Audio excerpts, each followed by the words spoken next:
Biarlah pada waktu ini kami boleh teduh sejenak untuk mendengarkan firman-Mu. Berfirmanlah di dalam nama Tuhan Yesus kami berdoa. Amin. Silakan duduk saudaraku. Ya, saat ini saya perlu alat bantu supaya cepat, ya, supaya mudah dipahami. Kita akan baca firman Tuhan di dalam 2 Petrus pasal yang pertama. 2 Petrus pasal yang pertama.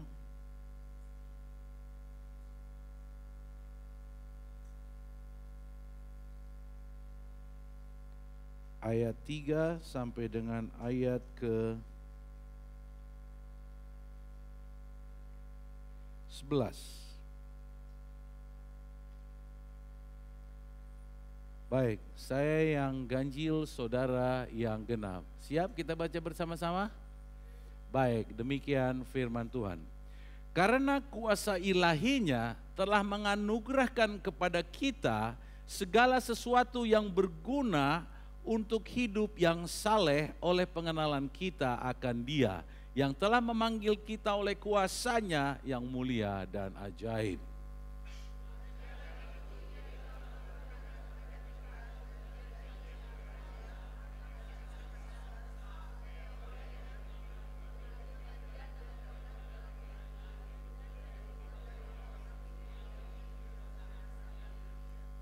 Justru karena itu, kamu harus dengan sungguh-sungguh berusaha untuk menambahkan kepada imanmu kebajikan dan kepada kebajikan pengetahuan.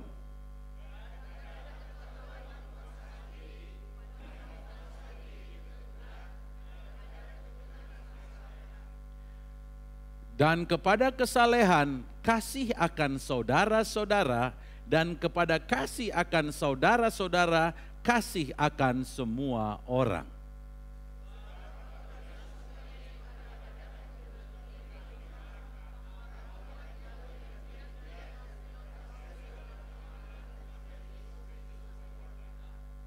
Tetapi barang siapa tidak memiliki semuanya itu, ia menjadi buta dan picik karena ia lupa bahwa dosa-dosanya yang dahulu telah dihapuskan.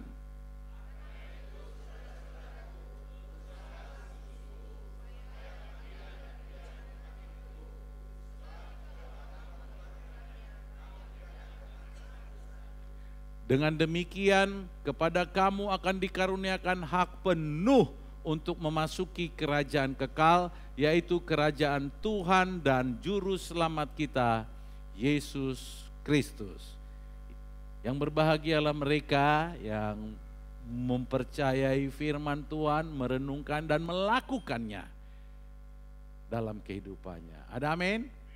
Baik, saudara, saya coba tolong supaya ini kata-kata dalam tulisan ini agak rumit untuk kita membayangkannya. Anggap saja saudara ini sekarang sekolah, saya gurunya. Boleh? Boleh. Saya jelaskan. Di sini saya selalu suka mengambil bahwa ini Allah kita yang maha besar. Karena ujungnya juga nggak tahu, juga ujung di sininya juga nggak tahu. Pokoknya dia maha besar. Nah kita, saudaraku, kita belajar untuk mengenal Allah, ya toh? Tahun ini kita setengah tahun lebih kita belajar untuk mengenal Allah, dan mengenal Allah adalah satu perjalanan, saudaraku. Nih ya, ini satu perjalanan namanya mengenal Allah. Jangan saudara bilang satu hari atau satu tahun saudara belajar Alkitab langsung saudara kenal Tuhan. Tidak, tapi itu satu perjalanan, saudaraku. Ya, di sini dikatakan ayat 3. Coba ayat 3, dia kan ya ayat 3, ya. Ini satu perjalanan, saudaraku, ya. Dalam pengenalan akan Allah, ya. Ini satu perjalanan. Nah, perjalanan itu dimulai dengan kita itu dipanggil, ya. Ayat keempat, coba ayat keempat. Oh, ayat 3 saja. Ayat 3. pengenalan akan Dia yang telah memanggil kita oleh kuasanya yang mulia. Kita itu dipanggil, masuklah dalam perjalanan pengenalan akan Allah. Di sini dibutuhkan iman. Berjalanlah dia. Ya. Nah, dalam perjalanan ini, dalam perjalanan ini yang Tuhan mau dalam mengenal Dia, dalam perjalanan ini itu diperlukan hidup yang saleh, supaya jangan salah-salah, ya. Kadang-kadang orang sekedar begini, yang penting aku udah diselamatkan, sudahlah suka-suka aku aja hidup. No. Kalau kau mau mengenal Tuhan, ya, dengan benar, itu saudara harus percaya dulu imanmu, yaitu kau dipanggil dengan kuasanya dalam imanmu, kau hidup saleh. Dan janji Tuhan apa? Ada kuasa yang menyertai orang untuk berjalan mengenal Dia dalam kesalehannya, yaitu apa? Menganugerahkan kepada kita apa? Segala sesuatu.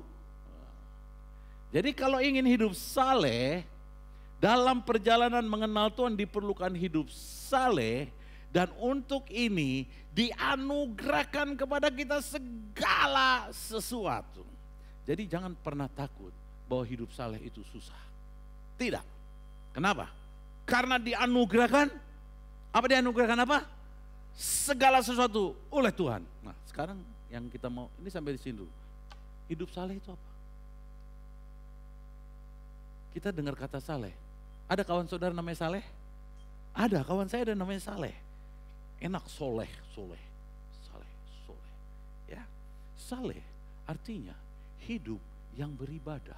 Yang ibadah artinya begini, hidup yang mengakui Tuhan. Ya, arti saleh itu hidup yang mengakui Tuhan. Jadi hidup yang mengakui Tuhan itu kayak apa?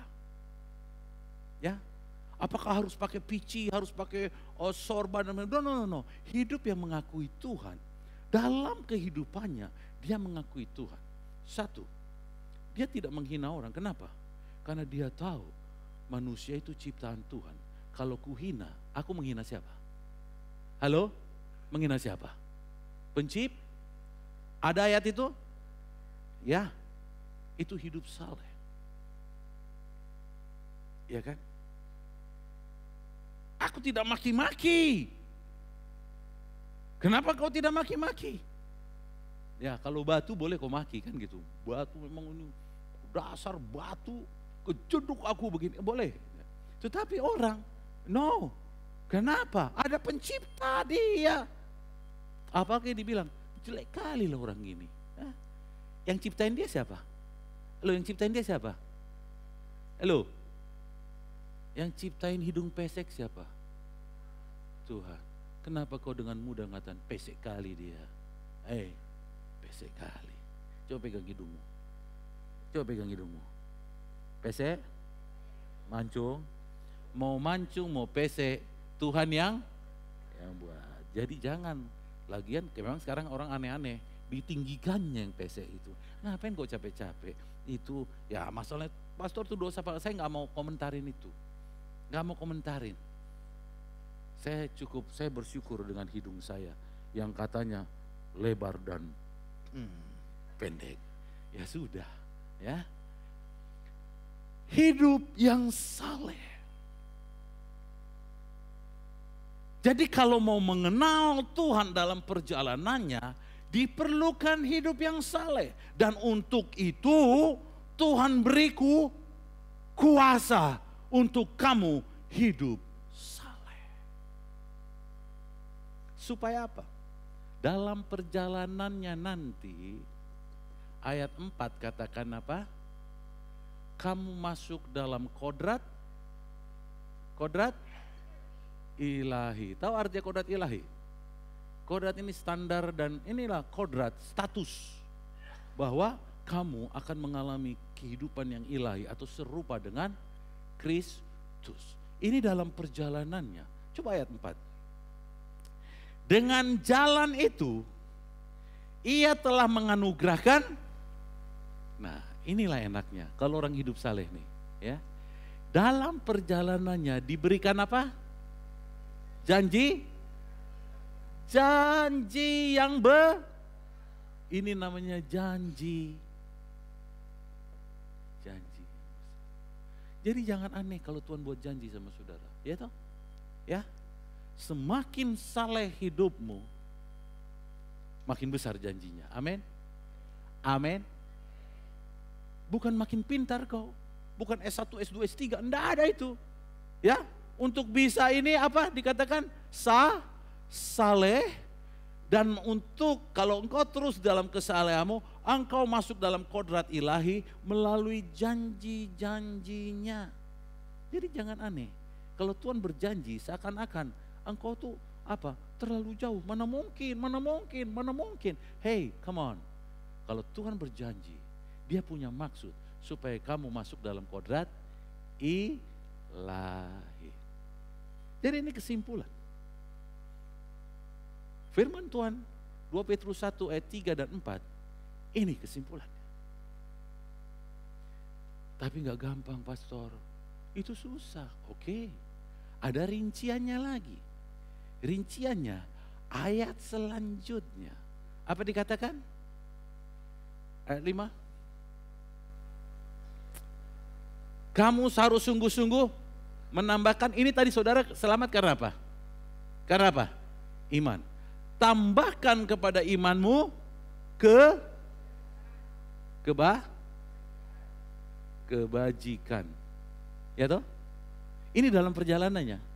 Imanmu tambah kebajikan tambah dengan apa? Pengetahuan. Ingat, Tuhan tapi saya nggak mampu. Jangan takut. Kuasa ilahinya. Kan udah dibilang tadi ayat 3 kan? Kan kuasa ilahinya memampukan kamu untuk melakukan kebajikan, untuk menambah. Makanya dikatakan gini, dulu kamu tidak siapa-siapa. Pernah dengar ayat itu? Hah? Tapi di dalam Kristus, kamu siapa-siapa. Bahasa santainya kan gitu kan? Bahwa kamu, 2 Korintus pasal 1, itu kamu orang yang luar biasa. Halo? Halo?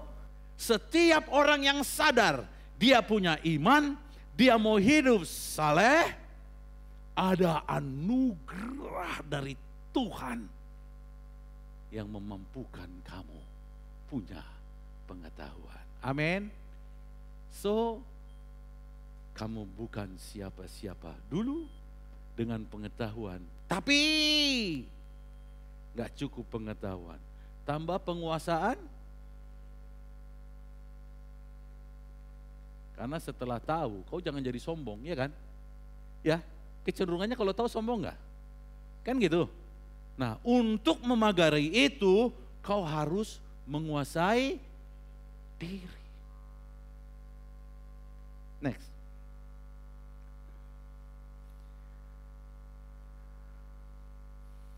Supaya jangan sombong, kau menguasai diri ditambah dengan tekun. Jadi nanti ada rumus lah, rumus secara dunia dikatakan orang malas begini-gini. Bahkan firman Tuhan juga katakan, hai belajarlah kepada semut. Orang malas, jangan begini. Karena memang Tuhan kasih tahu, dalam pengenalan akan Allah, supaya kau masuk kodrat ilahi, kamu gak boleh malas kawan. Kau harus tekun. Dan ingat dalam ketekunan, tambahkan lagi, ingat yang selalu dalam perjalanannya namanya kesalehan. Kesalehan adalah suatu perjalanan yang terus menerus. Next. Terus, ingat. Baru ditambahkan kasih akan saudara. Seiman ini maksudnya kan. Baru setelah itu kasih akan semua orang. Jadi sebelum kau bisa mengasihi saudaramu seiman, akan sulit bagimu mengasihi semua orang. Kenapa? Karena waktu saudara lihat seiman, mereka juga mengalami hal ini, ya kan? Masuk dalam kewajiban yang sama, ya toh? Mereka juga masuk dalam pergumulan untuk hidup saleh. Kalau kau itu nggak bisa mengasihi, bagaimana mengasihi semua orang? Dan selanjutnya,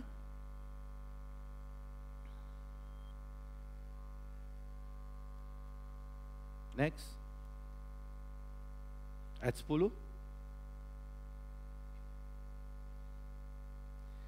Ketika kamu sungguh-sungguh melakukannya, kamu akan masuk dalam kodrat ilahi. Selesai.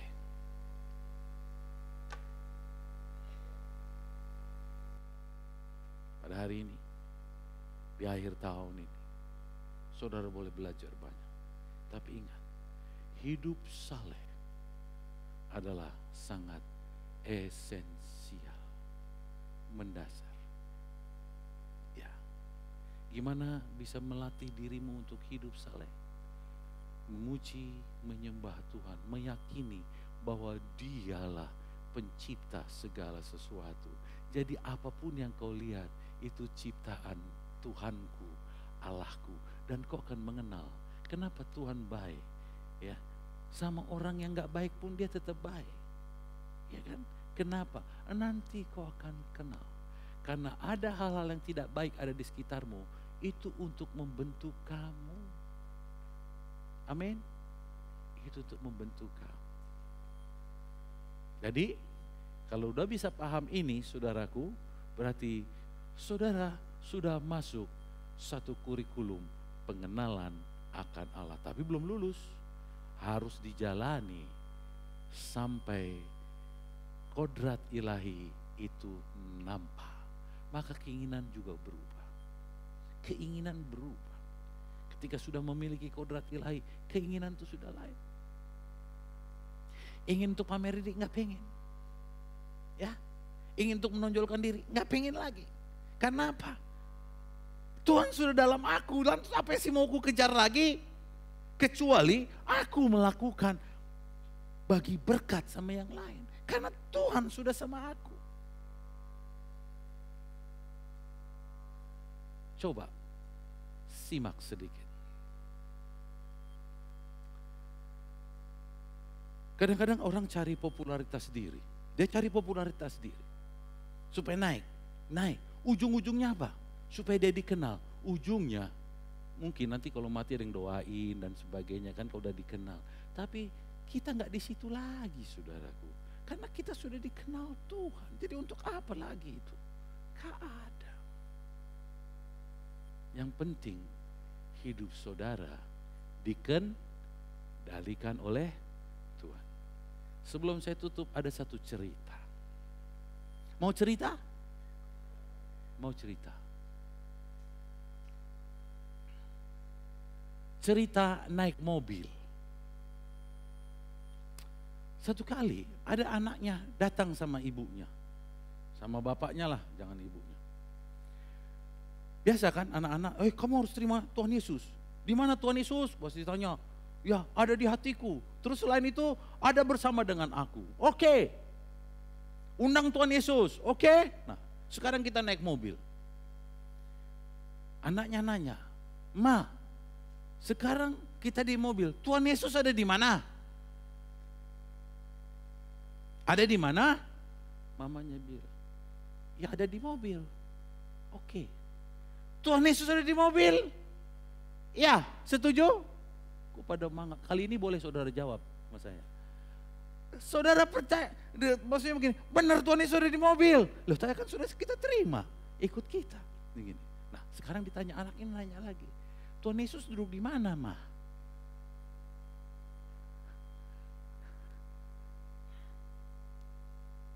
Enggak, ini real ini, bukan soal hati-hatian ini sekarang. Di mana Tuhan Yesus? Di depan atau di belakang? Di depan apa di belakang? Kan bingung kan? Begini, karena saudara juga gak yakin, kayak gitu jawabannya kan gitu, gak yakin mana. Saudara, ada yang bilang begini, bapaknya bilang, tergantung. Kalau kita gak ke gereja, berarti dia di bagasi. Hari Minggu kita ke mall bukan ke gereja. Bapaknya bilang, ya kalau kita ke mall tidak ke gereja, ada di mana dia? Kita taruh di bagasi.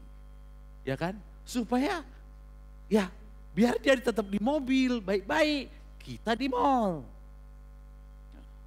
Tapi anaknya bilang, masa gitu sih Pak? Oh, mamanya terus bilang gini, jangan ngomong gitu. Sekarang saya mau nanya, kalau orang naik mobil, ada bosnya duduk di depan atau di belakang? Halo, bosnya duduk di depan atau di belakang? Di belakang kan? Waktu mana ada bos dibukain pintu di depan? Di mana dibukain pintu? Di belakang. Terus anaknya bilang, kayak bos lah Tuhan itu. Di mana tempatnya? Di mobil? Di belakang. Di belakang. Setuju? Tempat yang paling enak kan di belakang kan? Jadi di belakang dia. Setuju? Memang saudara, nggak ada pendirian saudara. Kan? Nah, di belakang. Yang pegang setir siapa? Bapaknya. Ini kan udah bilang bapak, ibu, anak. Yang pegang supir siapa?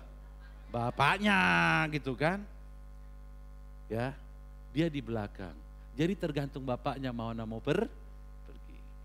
Tergantung bapaknya. Kalau mau ke gereja atau rumah family, ya arisan lebih perlu daripada gereja. Arisan aja dulu kita, arisan ya kan. Ya gini atau mana nak mau gini. Ya tergantung si saudara. Apakah demikian Tuhan Yesus ada di situ? Apakah demikian? Nah, kemudian mamanya agak rohani nih. Mamanya bilang gitu. Enggak gitu Dedi, ya kan Dedi agak keren dikit. Dedi, enggak gitu Dedi. Ya. Jadi gimana? Tuhan Yesus harus jadi supirnya. Tuhan Yesus harus jadi supirnya. Supir. Bapaknya harus minggir. Mobil itu harus dikendalikan oleh Tuhan. Mikirlah Bapak. Ketika Tuhan Yesus masuk di perempatan, dia lihat ke kiri jalan kebaikan. Jadi dia belok masuk jalan kebaikan. Bapaknya resah, kita dipaksa buat baik. Berat kali rasanya. Terus masuk di ujungnya belok jalan pencobaan. Mau gak kira-kira? Saudara belok masuk jalan pencobaan. Nggak mau aku. Aduh ngeri. Banyak kali gini. Tapi yang pegang kendali siapa? Yang pegang kendali siapa? Tuhan Yesus. Kadang-kadang dalam hidupmu ada yang gak bisa kau hindari. Amin. Ketika Tuhan menjadi kendali dalam hidupmu. Makin kamu berserah, belum tentu makin enak. Ya kan? Karena dia lagi bawa dalam jalan pencobaan. Masuklah simpang lagi, namanya jalan penguasaan diri. Kira-kira gampang atau berat nih? Masuklah dalam penguasaan. Tapi kalau bapaknya kira-kira tahu penguasaan diri atau hidup bebas, kira-kira belok mana bapaknya itu? Hidup bebas, saudara ya? Ya kan? Ya. Tapi kalau Tuhan Yesus yang nyupir, kira-kira belok mana nih? Penguasaan diri. Kalau di penguasaan diri berarti jalan berbatu kan? Tapi jangan takut, dia yang pegang kendali. Kalau saudara yang pegang kendali, saudara boleh takut. Tapi dalam hidupmu ketika Tuhan Yesus pegang kendali, engkau dibawa dalam jalan penguasaan diri. Ada penguasaan diri situ? Jangan pernah takut. Amin. Yes. Sampai pada saatnya masuk kesukaan dari Bapa. Di ujung segala simpang, dia yang bawa kita masuk dalam kesukaan Tuhan. Amin. Sekarang kembali lagi. Siapa yang pegang kendali dalam hidupmu? Benar, benar, hiduplah saleh. Amin. Kuasai mulutmu, kuasai dirimu, tambah pengetahuanmu. Maka kamu akan, saking nikmatnya lupa disuruh ke depan.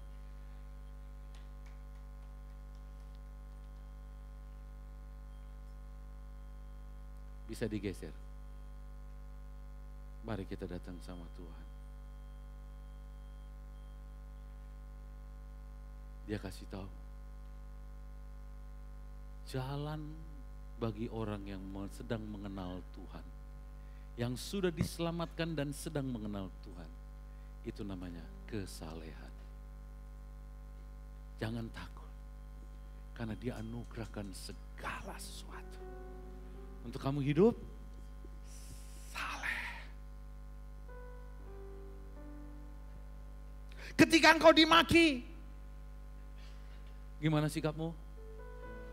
Kau bingung? Lihat waktu Tuhan Yesus diolok. Dia apa? Dia hanya tundukkan kepala. Tulis.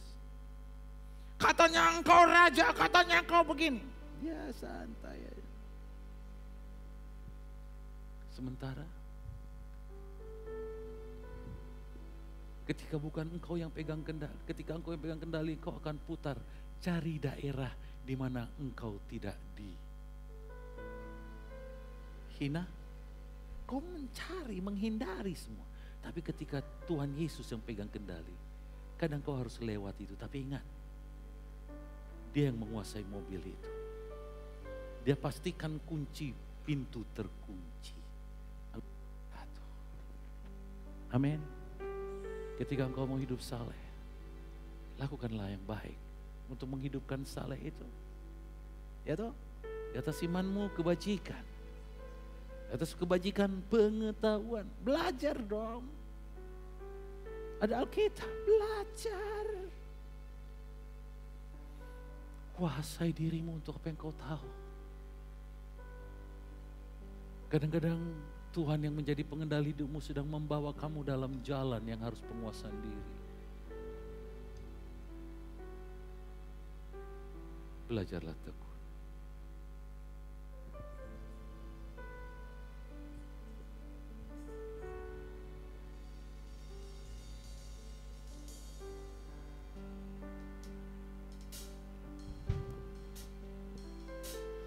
Kau Bapa yang mengasihiku, kuasa-Mu memulihkanku, hati yang baru Kau berikan,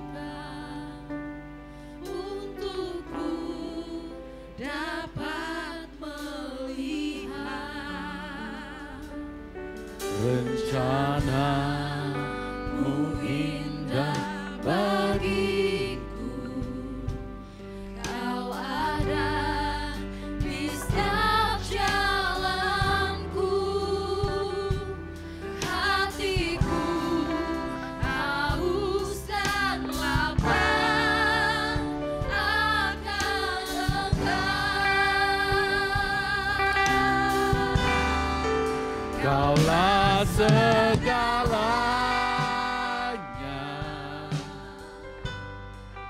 di dalam hidupku.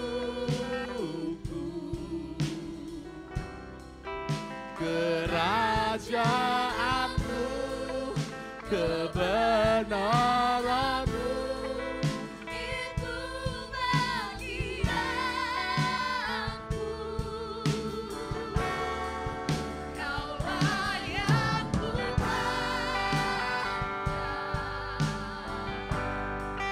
selama hidupku.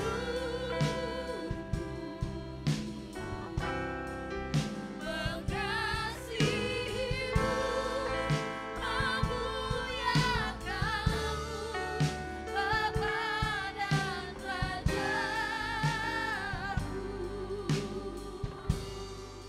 Tuhanlah yang ingin kita mengenal Dia.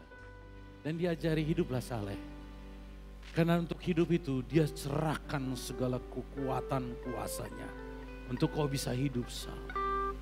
Saudara, kayak apa saya hidup saleh? Jangan nyebelin gitu loh. Ya. Kenapa? Karena aku tahu aku milik Tuhan. Aku menyandang nama Rajaku. Aku menyandang nama Allahku.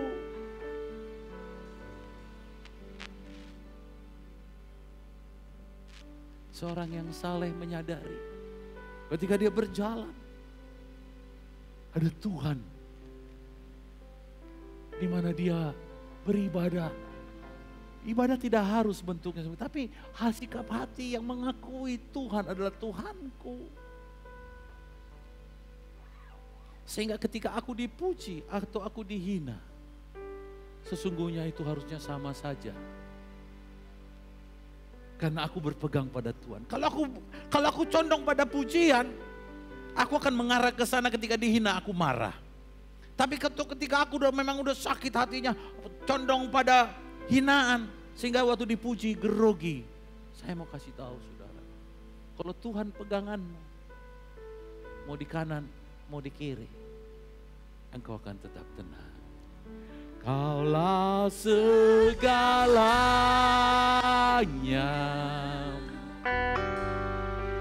di dalam hidupku, kerajaanmu, kebenaranmu, itu bagianku.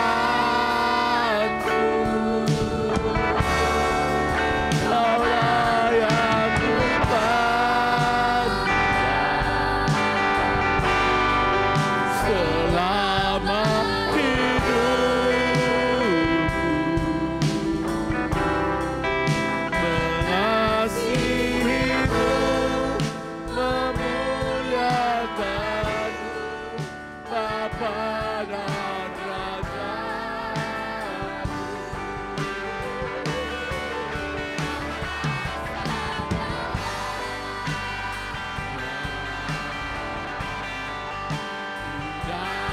Dalam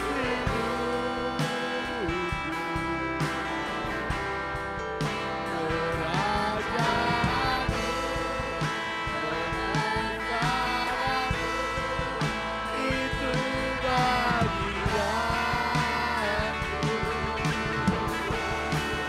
kerajaanmu,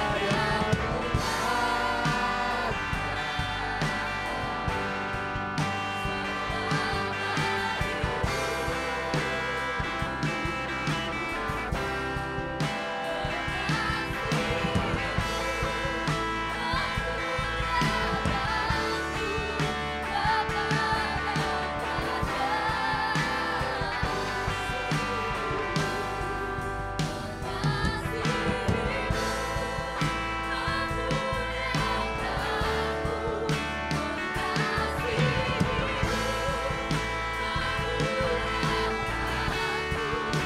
Allah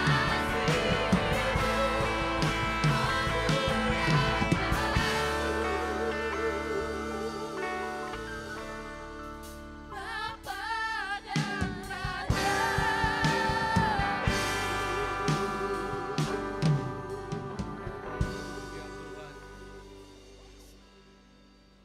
sebagai ungkapan kasih kami kepadamu. Dalam perjalanan kami mengenal Engkau, kami beri diri kami.